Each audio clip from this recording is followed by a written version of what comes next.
আসসালামু আলাইকুম। রুকসানা রান্নার গল্পে আপনাদের সবাইকে স্বাগত। বিকেল হলেই পেটের ভেতর শুরু হয় এক ইঁদুর বিড়াল দৌড়ানি। কিন্তু ফ্রিজ খুলে দেখলেন কিছুই নেই, শুধু কয়েকটা মরণাপন্ন কলা মন খারাপ করে পড়ে আছে। ব্যাস, বুঝে নিন কপাল খুলে গেছে আপনার। ময়দা আর কলার এই যে এক মাখামাখি সম্পর্ক, এটা যখন গরম তেলে গিয়ে আচার খায় তখনই তৈরি হয় বিকেলের শ্রেষ্ঠ নাস্তা। আজকের রেসিপি মিষ্টি কলার তেলের পিঠা। চলুন দেরি না করে শুরু করি। দেখতে পাচ্ছেন এখানে নিয়েছি আমি বাংলা কলা। এটা আমাদের ফরিদপুর অঞ্চলে বলে রম্বি কলা। এখন আমি কলাগুলো ছুলে নিব। এখানে 6টা কলা আছে। এখন আমি কলাগুলোকে গ্রেটার দিয়ে এইভাবে ম্যাশ করে নিব। তাহলে হবে কি, একদম কলাগুলো মিহি হয়ে যাবে। দেখুন কি সুন্দর মিহি হয়ে গেছে, কোনো দলা পেকে থাকবে না।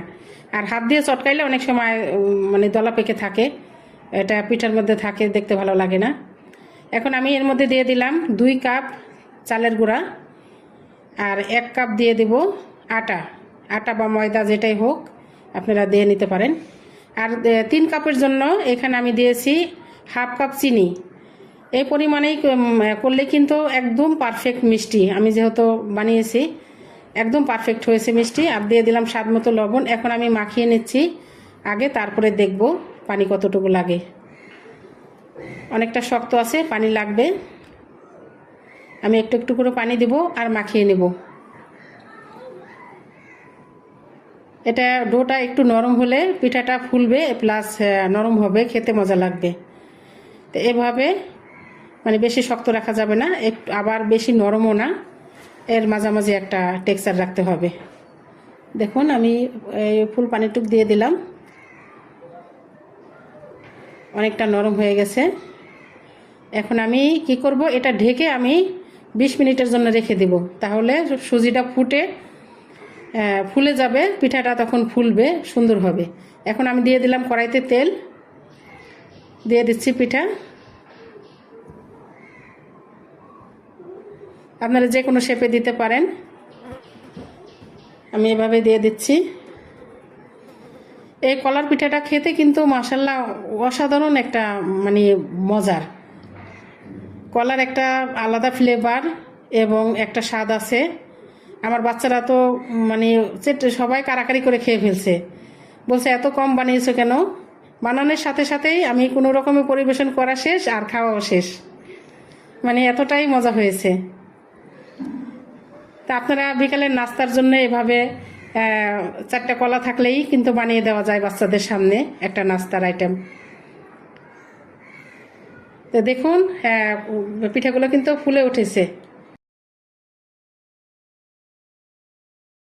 তো এভাবে আমি ভেজে নেব।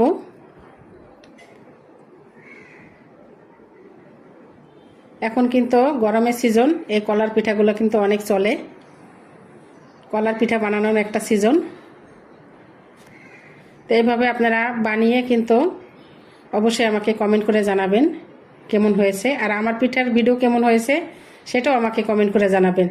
আমি এখন তুলে নিচ্ছি, ভাজা হয়ে গেছে। দেখুন কি সুন্দর ফুলেছে, দেখেই বোঝা যাচ্ছে যে অনেকটা নরম হয়েছে, মানে চোখের আন্দাজেই বোঝা যাচ্ছে। অনেক সুন্দর হয়েছে মাশাআল্লাহ। আমি এখন আবার দিয়ে দিচ্ছি পর্যায়ক্রমে। এইভাবে পিঠাগুলো ভেজে নিব। ছোটোবেলায় আমরা যখন মা কাকিরা পিঠা বানাতো, তখন আমরা উঠানের সাথে সাথে প্রথম খোলা কি করতাম, পাটের খড়ি আছে, আপনারা চেনেন কিনা জানি না, সে পাটের খড়ির মাথায় পিঠা মানে ফুটা করে বাজিয়ে মানে পাড়াবাড়িতে ঘুরে বেড়াতাম আর খেতাম। মানে এটা কিন্তু এই তেলের পিঠা বলেন বা বড়া পিঠা, এভাবে আমরা খেতাম, বাচ্চারা অনেক মজা করতো। এখন তো শহরে বাচ্চারা বসবাস করে, এ ধরনের মজার কথাই ওরা জানে না, বা মানে মজা সম্বন্ধে অনেক কিছুই বোঝে না। তা আমরা এইভাবে কিন্তু খেতাম। কারা কারা এইভাবে খেতেন আমাকে কমেন্ট করে জানাতে পারেন। তা আমার মনে আছে। তা আমি যদি বাড়িতে যাই আমার বাচ্চাদের এইভাবে দেই, ওরা অনেক মজা করে। দেখুন আমি ভেজে নিচ্ছি, কি সুন্দর হয়ে ফুলছে। এভাবে এখন তুলে নিব আবার।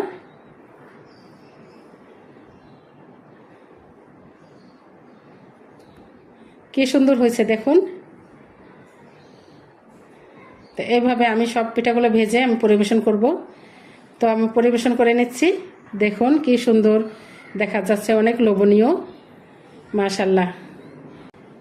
আমি একটা দেখাচ্ছি, দেখুন কি নরম হয়েছে, একদম ফ্লাফি হয়েছে। একটা ভেঙে দেখাবো, ভিতরটা একদম জালিদার হয়েছে এবং খেয়েছি, অনেক টেস্ট হয়েছে পিঠা। আর কলার যে একটা দুর্দান্ত সেন্ট, নাকে আসলে ভালো লাগে। বিশেষ করে এই বাংলা কলা দিয়ে পিঠা বানালে কিন্তু অনেক মজা লাগে। তো আমার ভিডিওটি ভালো লাগলে অবশ্যই লাইক কমেন্ট শেয়ার করবেন, আর অবশ্যই অবশ্যই সাবস্ক্রাইব করতে ভুলবেন না। আর সবাই ভালো থাকবেন। আল্লাহ হাফেজ।